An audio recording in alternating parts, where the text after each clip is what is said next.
Alright, we got this Forest River Alpha Wolf. Looks like a pretty nice trailer. Slide on the side here. Let's see what the length is. I haven't even looked yet.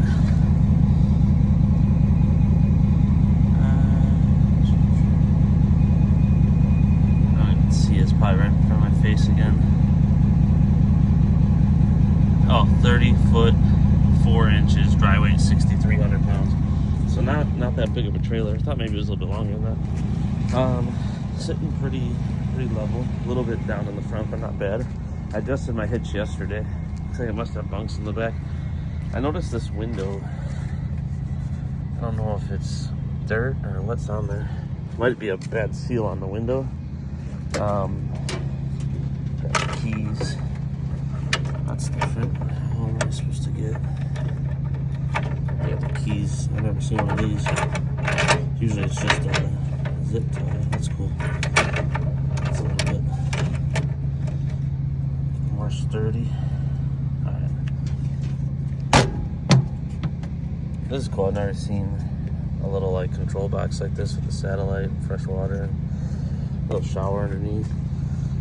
I don't know what that is.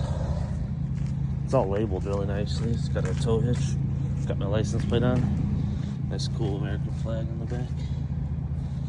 I haven't locked it up, so let's see if we can look inside. I like when they have these outlets on the outside. That's pretty cool. Outdoor kitchen. Just the one access door. So, little kitchen there. Bunk beds in the back. Must be a mid bathroom, I'm guessing. Front bedroom up there. I thought maybe it was a front kitchen because it seemed like it had a little bit of tongue weight the way it was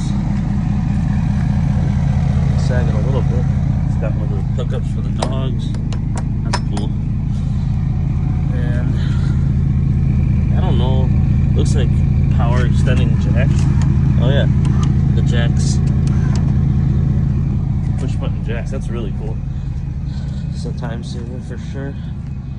You can kind of see how they go down. That's really cool. I like that. Okay, I got that trailer that Forest River dropped off up in Slinger, Wisconsin. Really nice, easy run for the most part. It did start snowing. Just like north of Chicago. It's still snowing. It's hard to see on the camera. It was snowing pretty heavy, but the ground I think is warm enough where it's just not really sticking. Because I looked at the temp and said it went from like close to 40. It was like 39, I think, and then it dropped down to 34 when it was snowing. But I think the ground is just staying warm enough where it's not sticking really. So because I was afraid it was going to get slick or icy. Had about an hour and a half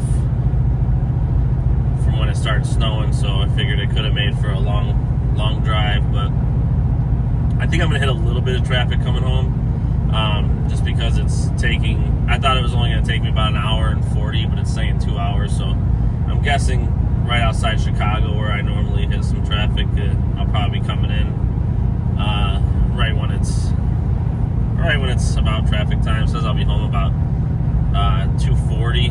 Might knock that down a little bit, but just depends on traffic. I left my house a little after 6 today, so I would say 8.5 hours for this run. It pays $500, so also did really good on fuel. I ended up having to stop again in Indiana this time. I filled up yesterday on my way up to Green Bay, about an hour out, and I used too much fuel getting there, and then my 3-hour deadhead home, and then the 2 hours this morning to Elkhart. I was down to, I think it was like 50% fuel, maybe 48 after I hooked up today, and I honestly could have made it.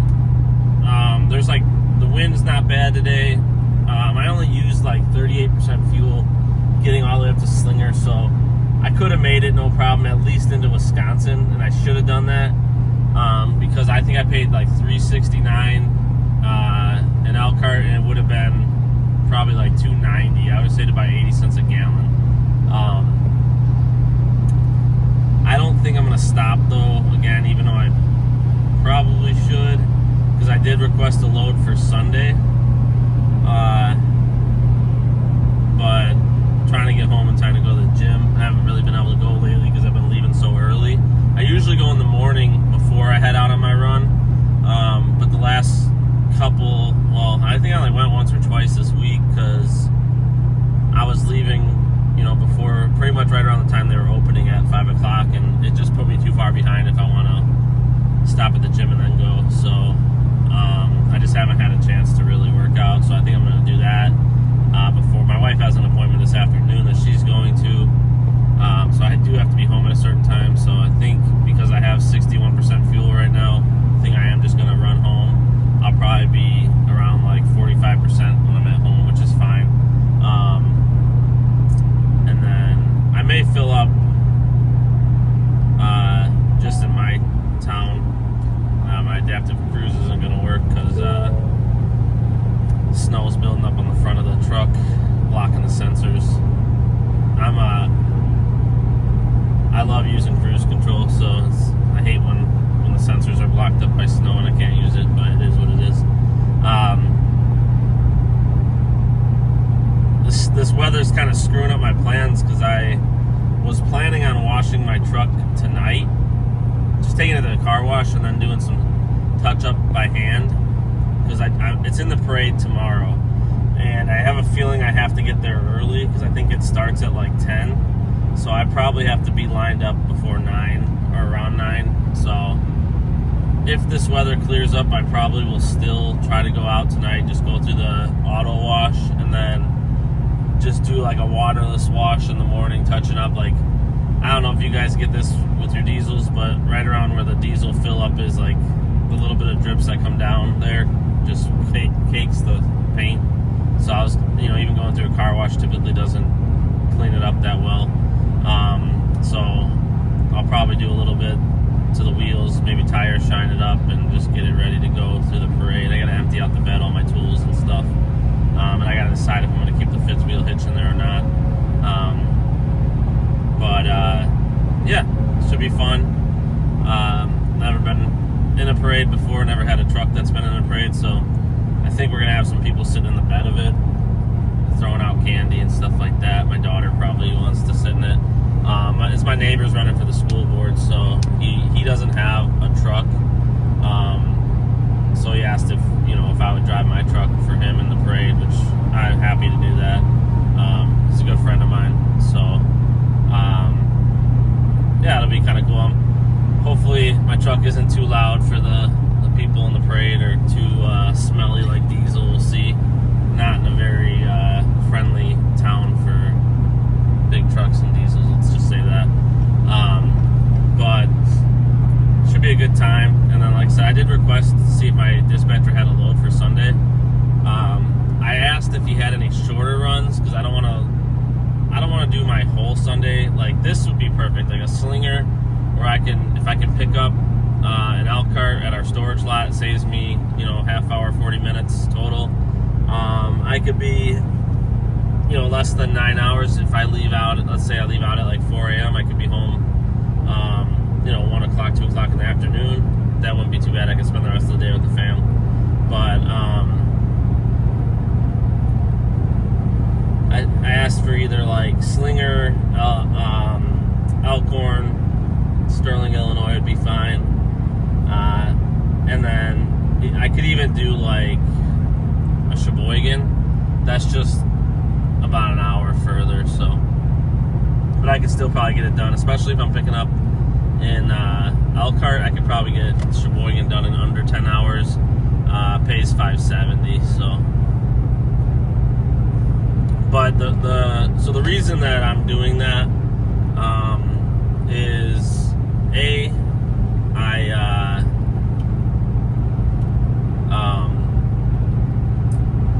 don't have plans on Sunday. I've been wanting to do a 5-load week, so this would give me 5 loads for the week. week. So it'll be the first time I've ever done 5 loads in 1 week, which will be cool. It'll also put me at my highest grossing week yet, which is cool. And I'm probably still, after these 4 loads, I'm probably going to be right around the 35-hour mark. So even doing a 5th load 5 days, I'm still going to be like under 50 hours, which, don't get me wrong, that's a lot of hours for people to work in a week, but I don't mind it.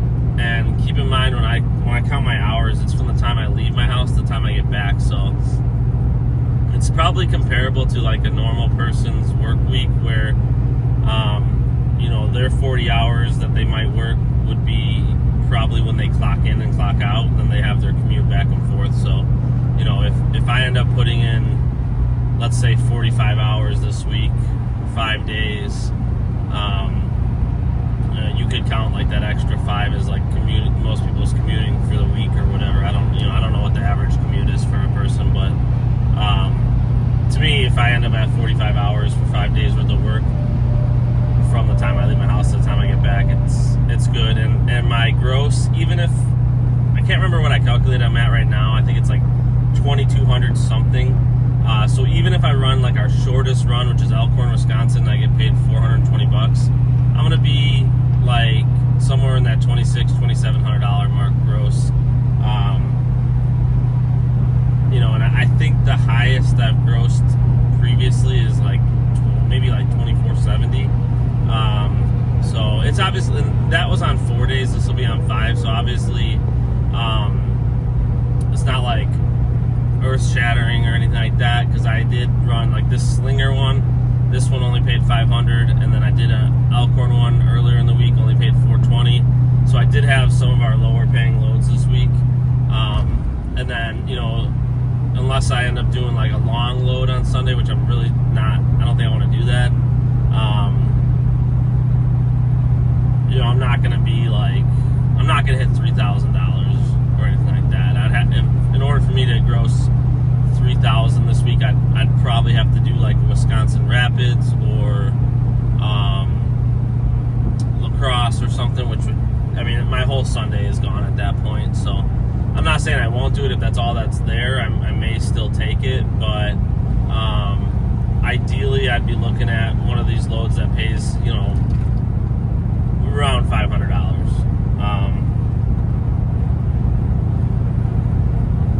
And that would put me above 2,700, which I'm good with that. I always say I like to be, 2,000 or higher. Obviously, I'm already there for the week, and I could just stop at 4 loads and be happy as well. So if the dispatcher says that he doesn't have anything for me, then I'm okay with that as well. I just figured I've been wanting to do a 5-load week for a while. This gives me the opportunity to do the 5-load week,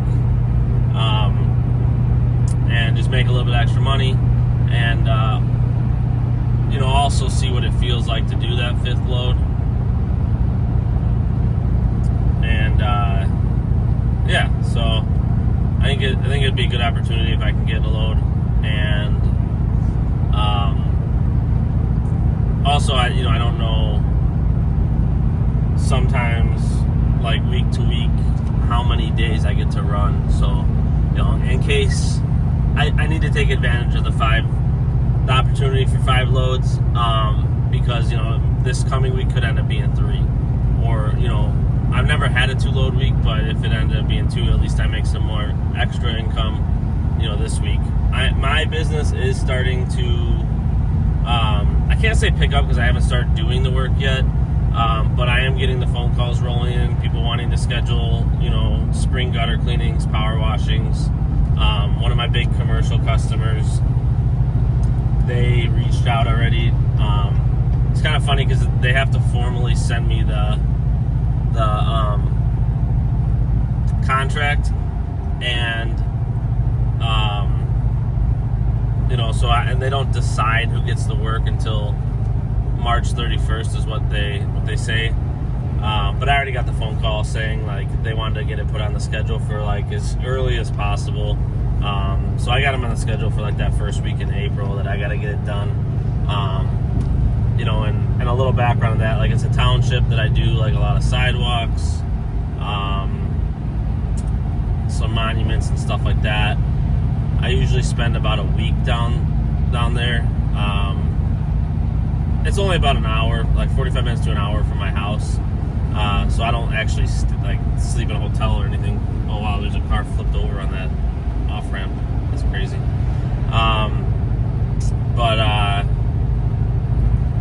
It's not like I'm gonna stay in a hotel or anything. I'll commute there every morning. I can't work at night. There's a sound ordinance, so I actually can't start work until 7 a.m. every day. So, and I'll typically work there like 7 to noon, because sometimes even like 7 to 11 is ideal, because by like 11 a.m. downtown, where I'm working, a lot of people, especially like if the weather is going to be nice, which it probably will, the way it's looking, a lot of people start coming out. They want to go to the restaurants in the town, and it just gets hard to do work when people are around and you're trying to power wash and stuff like that. A lot of people don't pay attention. They'll walk right in front of you. But yeah, so that's picking up. That's a contract. I think I bid that out at like $9,000. And because of the situation I'm in, where I don't have a lot of help, I have one part-time person right now, and I'm going to be hiring another person. I don't know if I have anybody yet. Really, my highest cost on that is labor, but it's looking like I'm going to be the labor. So, at least I'll make more off of it. And then, like I said, I'm going to hire some help, but I got to train them and stuff like that. But as far as like how that's going to affect RV transport, I think at least for like that week, what I can do is, I'll plan to run that weekend probably, so I can knock out a couple loads, maybe like Saturday, Sunday, and then either I'll take like one day during the week off to run a load, or I could do like the afternoon, because I could be home by say noon, get changed, cleaned up, and back in my truck, or swap my work truck for my RV transport truck. I can do all that, say by like 1 in the afternoon, head out and pick up a camper and do like a night delivery or something. I'll figure it out. As far as like the residential work, I think I'll probably do like 3 days a week in the beginning, doing my business, and that'll allow me to do like 2 days during the week RV transport, and then I can pick up a third load on the weekend and just hit my min of 12 per month basically for right now. And then my long-term plan is to have new people trained. I don't know how long it's going to take to get to the point where I'm comfortable turning them over to work by themselves. It may be this entire summer that I have to do both jobs, just trying to train people and get them ready. But we'll kind of take it by ear and see, what direction it goes. Springtime is heavy with commercial work for my, all the townships. I got a water park I got to wash. I usually do a large commercial gutter cleaning in the spring, so where it's like 30-something buildings. So I got, probably from like April till early June, I'm usually like pretty slammed with work as long as the weather's good. And then usually July kind of slows down a bit. People are taking like their summer vacations, and then sometime like August or September, it depends on the year. Sometimes August starts to pick up, sometimes it's July is busy, sometimes it's not till September, but a lot of it has to do with like kids going back to school and stuff. Like usually you can pretty much bank on like every single year when kids are going back to school, like it slows down a lot. People aren't really thinking about stuff they got to get done around their house. Maybe their budget isn't so much for things around the house as they're spending money on school supplies and stuff like that. And then come October, I'm slam busy again with fall gutter cleanings and the holiday lighting that we do, and I stay busy most years through December. But RV transport, but I think it's going to work out nicely because on the times that I'm slow with my business, I can pick up work with RV transport, maybe run a couple of extra loads than the min, and just kind of balance it out, and probably make my tax guy's job a nightmare balancing everything. But it'll be good. So I haven't heard back about a load for Sunday yet. There's an RV transporter. I think he doesn't run any labels, but that doesn't mean anything. But when I spoke to him earlier, he had said to let him know if I'm looking for any more loads. So, and our storage lot is pretty full, so I'm guessing we have some stuff in there. Hopefully I'll be able to pick up from there. I think the way it works is like the priority a lot of times is to pick up from that lot, because I'm sure he's paying like a daily or weekly fee to store these units until they can get moved. So I'm hoping I get to pick up from there, save some time, make the load a little bit quicker. One thing I want to mention, I did notice, I can't remember what company it was. It might be like Jimbo and Transport or whatever it is. I think they upped their rates, so be interesting to see if some other companies up their rates. I think it was only by like 10 cents a mile, but that makes a difference, like for sure. You'll notice that if you're running a decent amount of miles in a week, like, for, let's say this week I run 2,500 miles, I think that's like $250, so that's, I might be wrong on that. No, I think it is $250, so, that's pretty good. But, and then I saw like some of those companies are even doing like sign-on bonuses and stuff. So if anybody's looking to get into RV transport, I think now is a good time. I definitely see it picking up right now. It's usually a good sign if you see companies raising rates, giving sign-on bonuses. It means that they really need people usually. So that's pretty cool.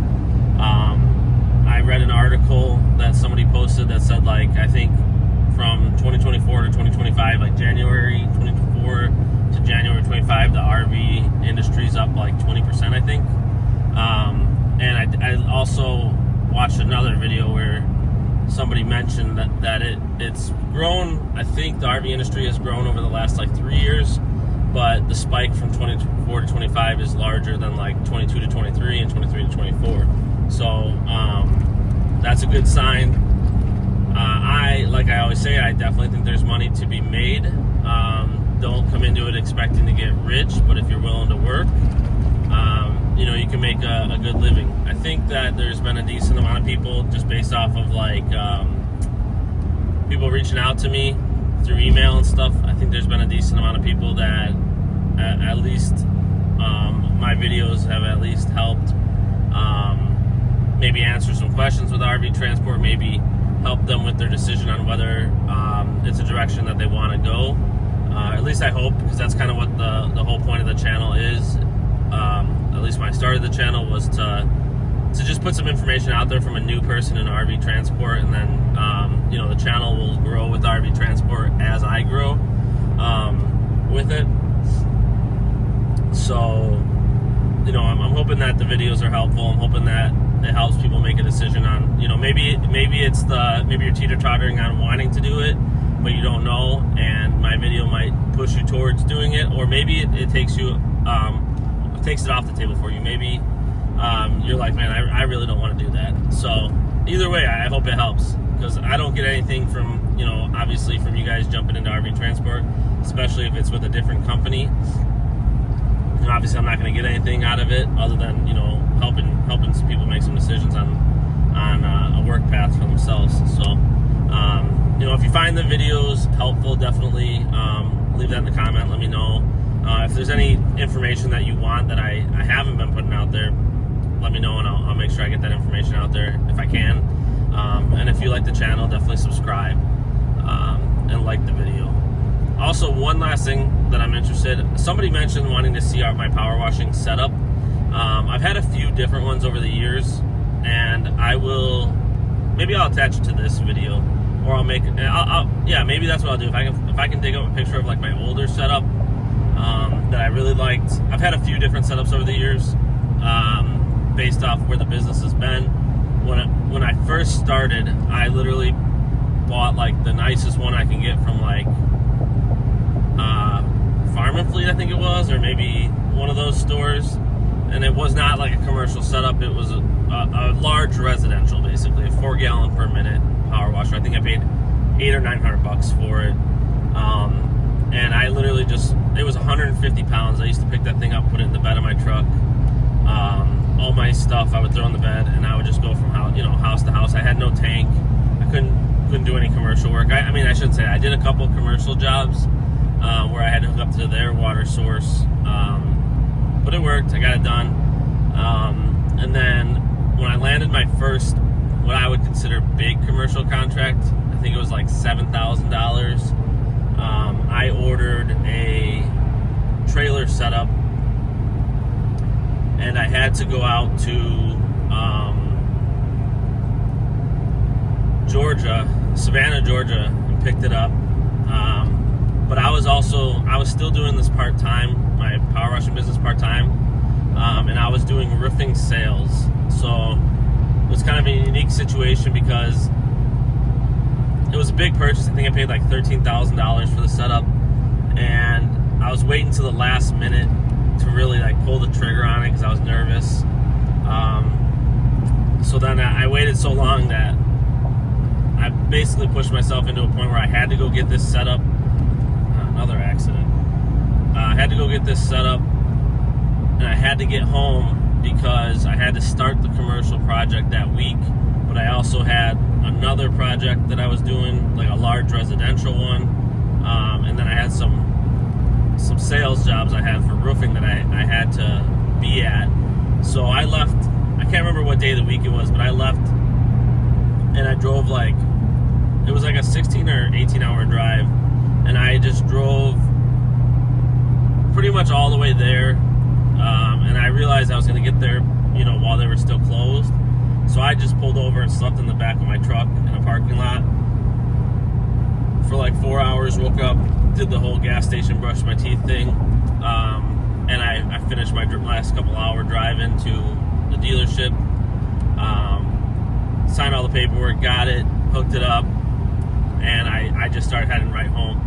And I did kind of the same thing. I was just driving. I drove I want to say 15 hours straight. And I was tired, really tired, I remember.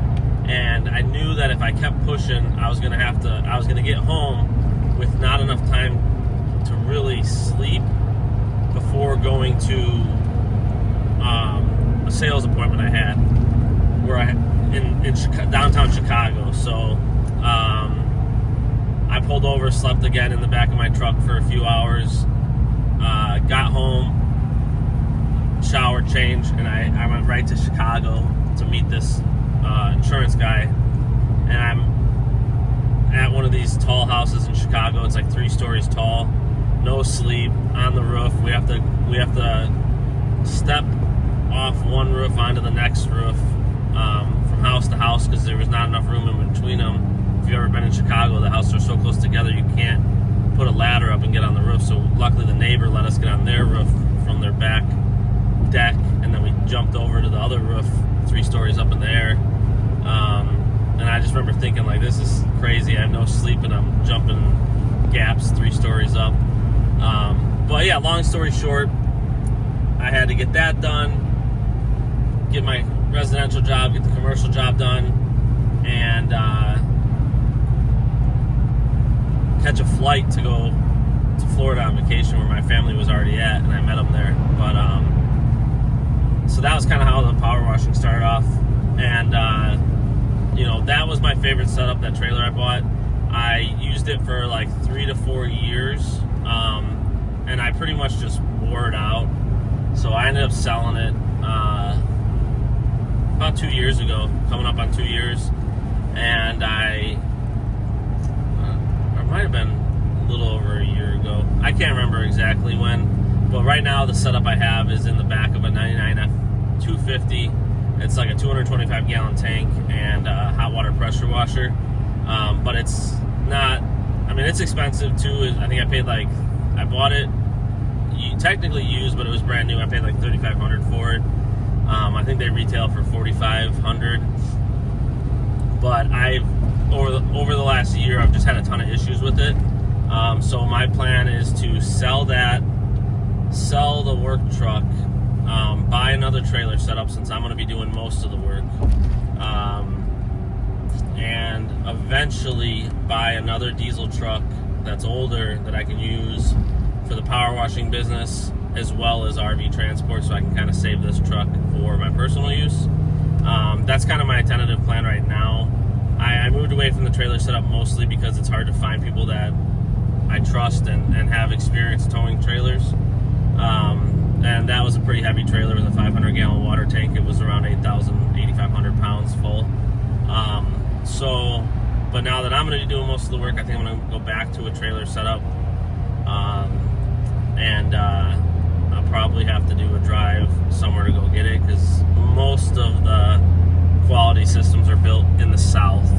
I think the company I'm looking at right now is like Mud Dog Trailers, and I think they're out of like North Carolina. So probably sometime end of this month, I'm gonna try to make something happen where either I'll go get it or I'll send one of my buddies out that works for me to go get it. But I need to have that for that first week in April, basically. But yeah, sorry for the long rant on that. Somebody had asked to see that. I'm going to attach a picture. I'll probably make another short video just showing some of the different setups. And then long term, if there's any interest, I'm thinking about making a separate YouTube channel for my power washing.